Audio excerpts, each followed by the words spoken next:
फहीम शमीम खान नागपुर हिंसा का मास्टरमाइंड। फहीम पर हिंसा वाले दिन भीड़ इकट्ठा करने का आरोप। एफआईआर में हुआ खुलासा। दंगा भड़काने के मकसद से फहीम ने थाने के बाहर जुटाई थी भीड़। हिंसा के लिए सैकड़ों लोगों को बुलाया था। नागपुर पुलिस के खिलाफ नारेबाजी भी कराई। माइनॉरिटी डेमोक्रेटिक पार्टी का नागपुर अध्यक्ष है फहीम शमीम खान। 2024 में नागपुर से लड़ा था लोकसभा का चुनाव। हिंसा के बाद पुलिस की गिरफ्त में है फहीम। नागपुर हिंसा मामले में दर्ज एफआईआर में बड़ा खुलासा। भीड़ के हाथ में थे कुल्हाड़ी जैसे घातक हथियार। उग्र भीड़ ने पुलिस के ऊपर पेट्रोल बम फेंका था। नागपुर दंगे पर पुलिस की बड़ी बैठक। सबसे पहले महिला पुलिस से छेड़छाड़ करने वालों की तलाश। इंडिया टीवी के पास नागपुर दंगे की एफआईआर की कॉपी। एफआईआर में 51 नामजद आरोपियों के नाम। एक ही समुदाय के हैं सभी आरोपी। नागपुर में दंगाइयों पर पुलिस का एक्शन जारी। महाराष्ट्र एटीएसपी कर रही है नागपुर दंगे की जांच। नागपुर आगजनी और पथराव मामले में 36 आरोपियों को 21 मार्च तक पुलिस रिमांड। जिला कोर्ट में रात 2:30 बजे तक चली मामले की सुनवाई। नागपुर हिंसा को लेकर शहर के 10 पुलिस थाना क्षेत्र में दूसरे दिन भी कर्फ्यू जारी। 17 मार्च को भड़की थी हिंसा। नागपुर हिंसा में घायल डीसीपी अर्चित चांडक ने इंडिया टीवी को दंगे का आंखों देखा हाल बताया। बोले दंगाइयों ने जबरदस्त पत्थरबाजी की। घरों की छतों से भी पत्थर फेंके गए। नागपुर में दंगाइयों द्वारा किए गए नुकसान का पंचनामा। जिलाधिकारी ने आदेश देते हुए प्रशासन को पंचनामा करने का आदेश भी दिया है। बाद में पंचनामा की रिपोर्ट सरकार को भेजी जाएगी। महाराष्ट्र के गृह राज्य मंत्री योगेश कदम ने नागपुर हिंसा को बताया पूर्व नियोजित। कहा पुलिस पर हाथ उठाना सही नहीं। नागपुर हिंसा पर बोले मुंबई बीजेपी विधायक संजय उपाध्याय। कहा जिस तरह कश्मीर में पत्थर फेंकने वालों को ठोका गया उसी तरह नागपुर में भी ठोकना चाहिए। नागपुर घटना पर पूर्णिया से निर्दलीय सांसद पप्पू यादव ने बजरंग दल और विश्व हिंदू परिषद को कहा दंगाई का ऐसे लोगों की जगह जेल या शमशान में होनी चाहिए। वीएचपी और बजरंग दल पदाधिकारियों के खिलाफ एफआईआर दर्ज होने पर बोले आरजेडी सांसद मनोज कुमार झा। देश में कोई भी दंगा हो और उसकी पड़ताल होगी तो यही लोग नजर आएंगे। नागपुर घटना में बजरंग दल और वीएचपी पर एफआईआर दर्ज होने पर सपा सांसद रामगोपाल यादव बोले अगर ऐसा हुआ है तो सरकार निष्पक्ष काम कर रही है। जेडीयू नेता केसी त्यागी का बड़ा बयान। का औरंगजेब एक आक्रामक हमलावर था लेकिन भारतीयता में किसी कब्र या मुर्दे से छेड़छाड़ की परंपरा नहीं। संभल के सपा सांसद जियाउर रहमान बर्क की मुश्किलें बढ़ी। बगैर नक्शा पास कराए मकान बनाने के मामले में आरोप तय। सांसद बर्क के घर पर चल सकता है बुलडोजर। एसडीएम के नोटिस पर कोर्ट में डॉक्यूमेंट्स पेश नहीं कर पाए सपा सांसद। 22 मार्च के बाद कार्रवाई। लैंड फॉर जॉब केस में पटना ईडी दफ्तर में लालू यादव से पूछताछ। कल राबड़ी और तेज प्रताप को भी ईडी ने बुलाया था। ईडी दफ्तर के बाहर आरजेडी कार्यकर्ताओं ने की नारेबाजी। ईडी की गाड़ी को भी घेरा। लालू फैमिली से पूछताछ का विरोध। लालू परिवार से ईडी की पूछताछ को लेकर तेजस्वी यादव का बीजेपी पर अटैक। कहा बीजेपी की भी जो एजेड टीम है वो बिहार में लग गई है। तेजस्वी बोले राजनीतिक प्रतिशोध की वजह से कराया जा रहा मुकदमा। वो जितना तंग करेंगे हम उतने मजबूत होंगे। आरजेडी नेता तेजस्वी यादव का सीएम नीतीश पर निशाना। कहा बिहार को पैर पकड़ुआ मुख्यमंत्री नहीं चाहिए बल्कि निडर और विजन वाला मुख्यमंत्री चाहिए। अखिलेश प्रसाद को बिहार कांग्रेस अध्यक्ष पद से हटाए जाने पर बेटे का इशारे कांग्रेस पर अटैक। सोशल मीडिया पर लिखा जब नाश मनुज पर छाता है पहले विवेक मर जाता है। रूस यूक्रेन पर भारत के कूटनीतिक रुख से शशि थरूर की सहमति पर बोली बीजेपी। उम्मीद है राहुल गांधी उनके खिलाफ कार्रवाई नहीं करेंगे। परिसीमन के मुद्दे पर डीएमके का विरोध जारी। संसद भवन परिसर में कनिमोझी समेत डीएमके सांसदों ने प्रदर्शन किया। आप सांसद और पूर्व क्रिकेटर हरभजन सिंह ने पार्टी लाइन से हटकर दिया बयान। का नशा बेचने वाले के घर को गिरा देने के पक्ष में मैं नहीं हूं। किसी का घर तोड़ देना अच्छा विकल्प नहीं।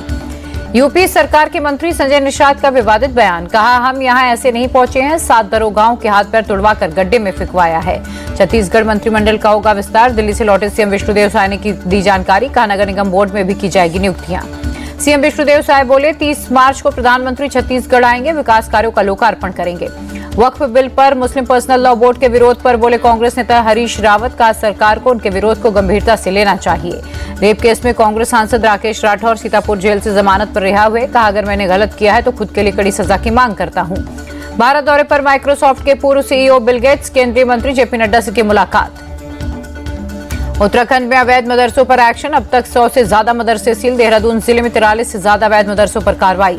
सितारगंज में 17 अवैध मदरसे और कश्मीर काशीपुर में भी 12 मदरसों को सील किया गया। उत्तराखंड में इस वक्त 467 मदरसे रजिस्टर्ड हैं। उत्तराखंड में अवैध मदरसों पर हो रहे एक्शन पर बोले कांग्रेस विधायक काजी निजामुद्दीन। मदरसों के खिलाफ गलत मंशे से सरकार कर रही है कार्रवाई। एमपी के बुरहानपुर में बिगड़ते हालात को पुलिस ने सूझबूझ से किया काबू। सोशल मीडिया पर आपत्तिजनक धार्मिक पोस्ट डालने वाला युवक गिरफ्तार। सोशल मीडिया पर पोस्ट देख मुस्लिम समुदाय के लोग भड़के थे। आरोपी के खिलाफ कार्रवाई की मांग को लेकर कोतवाली थाने में जुटी भारी भीड़।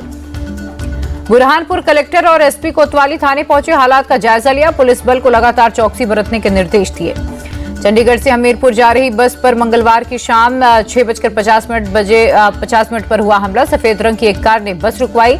भूरे रंग की पगड़ी पहने एक शख्स ने किया हमला। पुलिस के मुताबिक बस में सवार सभी यात्री सुरक्षित। फिलहाल पुलिस वीडियो के आधार पर हमलावर की तलाश में जुटी। बिहार के बांका में सरकारी जमीन पर अतिक्रमण हटाने गए सीओ पर ईंट पत्थरों से हमला। 3 आरोपियों को हिरासत में लिया गया। अतिक्रमणकारियों ने सरकारी वाहन को किया क्षतिग्रस्त। अधिकारियों ने भागकर बचाई अपनी जान। जम्मू में 10 जगहों पर एनआईए ने मारा छापा। घुसपैठ से जुड़े मामलों की जांच से क्रम में रेड। गाजियाबाद के लोनी में मोबाइल लूट करने वाले 3 बदमाशों से पुलिस की मुठभेड़। गोली लगने से 2 बदमाश हुए घायल, तीसरा गिरफ्तार। बदमाशों के कब्जे से लूट के 6 मोबाइल बाइक और 2 अवैध तमंचे बरामद। पुस्ता रोड के पास चेकिंग के दौरान हुई मुठभेड़। शिवपुरी नाव हादसे में 7 लोगों की मौत पर सीएम मोहन यादव ने जताया दुख। कहा मृतकों को विनम्र श्रद्धांजलि। घटना की जांच के आदेश दिए हैं। तमिलनाडु के थूथुकुडी के तटीय क्षेत्र में प्रवासी फ्लेमिंगो पक्षियों ने डाला डेरा। बड़ी संख्या में नजर आए। होली के बाद शहरों की तरफ लौटने लगे लोग। गोरखपुर में यात्रियों की भारी भीड़। पुलिस ने की लाइन में लगने की व्यवस्था। इंदौर में रंग पंचमी की धूम। भगवान कृष्ण और राधा को गुलाल अर्पित करने की मान्यता है। होली के 5वें दिन मनाया जाता है रंग पंचमी। इंदौर में रंग पंचमी के जश्न के बीच मानवता की मिसाल। रास्ते में आए एम्बुलेंस को लोगों ने दिया रास्ता। इंदौर में नजर बट्टू सम्मेलन का आयोजन। मंत्री कैलाश विजयवर्गीय हुए शामिल। भोपाल में इंदौर की गेर की तर्ज पर मनाई गई रंग पंचमी। कड़ी सुरक्षा के बीच लोगों ने बनाई खुशियां। उज्जैन में रंग पंचमी की धूम दिखी। महाकालेश्वर मंदिर में की गई भस्म आरती और विशेष पूजा। रतन टाटा एंडोमेंट ट्रस्ट के बोर्ड मेंबर बने नोएल। सौतेली बहनें शिरीन और डीनना भी बोर्ड में शामिल हुई। डेरियस खंबाटा ने आरटीईटी बोर्ड से दिया इस्तीफा।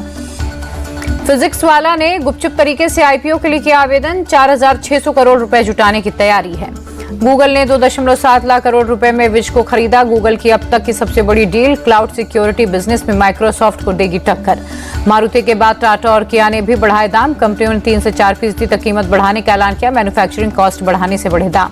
हेल्थ इंश्योरेंस कंपनी में हिस्सेदारी खरीद सकती है एलआईसी। 31 मार्च तक स्टैंड अलोन हेल्थ इंश्योरेंस कंपनियों में शामिल होने की करेगी घोषणा। एचपी ने भारत में लॉन्च किए नए AI powered business laptops. Exclusive neural processing unit से लैस एडवांस फीचर से यूजर्स को मिलेगा फायदा। आईफोन 16 प्लस पर मिल रही है 11,000 से ज्यादा की छूट। विजय सेल पर कीमत में 11,500 रुपए से ज्यादा की कमी आई। स्मार्टफोन कंपनी रियलमी ने 2 नए फोन के लॉन्च। P3 अल्ट्रा और P3 5G की 16,500 से शुरू हुई कीमत। भारतीय मूल के अंतरिक्ष यात्री सुनीता विलियम्स की धरती पर वापसी। सुबह करीब 3:27 पर फ्लोरिडा के तट पर लैंड हुआ ड्रैगन स्पेसक्राफ्ट।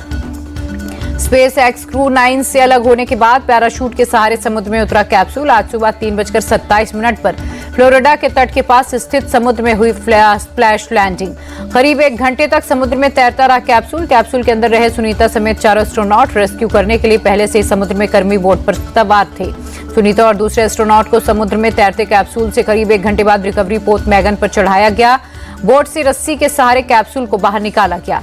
बाहर आने पर रेस्क्यू टीम ने SpaceX ड्रैगन क्राफ्ट का हैच खोला। 2 पुरुष एस्ट्रोनॉट के बाहर आने के बाद तीसरे नंबर पर सुनीता विलियम्स को निकाला गया बाहर। सुनीता विलियम्स ने कैप्सूल से निकले पर हाथ हिलाकर किया अभिवादन। स्पेस स्टेशन से वापसी की खुशी चेहरे पर आई नजर। सुनीता विलियम्स की वापसी पर पैतृक गांव झुलासन में जश्न। सीपी गुज्जर हाई स्कूल के छात्रों ने गरबा खेलकर मनाई खुशियां। अहमदाबाद में सुनीता के चचेरे भाई दिनेश रावल ने जताई खुशी। कहा जब वह लौटी तो हम खुशी से झूम उठे। मैं बहुत खुश था। पीएम मोदी ने सुनीता विलियम्स के साथ की पुरानी तस्वीर ट्विटर पर पोस्ट। लिखा उनका अटूट दृढ़ संकल्प हमेशा लाखों लोगों को प्रेरित करेगा। इसरो ने भी सुनीता विलियम्स का स्वागत किया। लिखा आपकी दृढ़ता और समर्पण दुनिया भर के अंतरिक्ष उत्साही लोगों को प्रेरित करता रहेगा। राजस्थान रॉयल्स के कैप्टन संजू सैमसन उंगली की चोट के सर्जरी के बाद टीम से जुड़े। आईपीएल फ्रेंचाइजी ने सोशल मीडिया प्लेटफॉर्म एक्स पर सैमसन की वापसी की घोषणा की।